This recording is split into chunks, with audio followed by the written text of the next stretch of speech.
Face-to-face nga pagbisita sa mga persons deprived of liberty sa mga jail facility ginapanugutan na sang BJMP. Ining gitutukan ni Zen Kilantang. Matapos ang duha ka tuig bangod sang pandemya, ginpahanugutan na sang Bureau of Jail Management and Penology ang in-person visitation sa mga jail facilities sa pagsaulog sang Paskwa.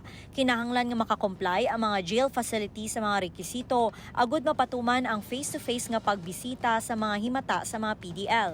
Ang tugtan lang nga makabisita ang mga immediate family members nga bakunado kontra COVID-19. Sarang naman nga makapresentar sang negative RT-PCR test ang mga unvaccinated. May schedule man ang pagbisita sa mga himata agud malikawan ang paggutok sang pasilidad.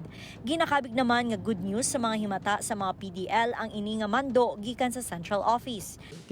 Malipay kami kay matubang na namon nga kabataan, bata matubang na mastorya na namon sang face to face bla.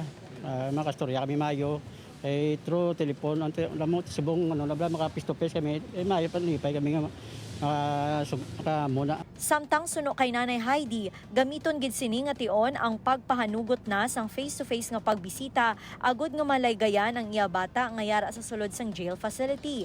Ginalaygayan ko nga hindi mag-amo na may iya gid gusto nga mayo na mabalaan na kung anong mga na Strikto sa gihapon ang security protocols nga ginapatuman agud wala sa makalusot nga kontrabando kag wala sa makapalagyo nga PDL.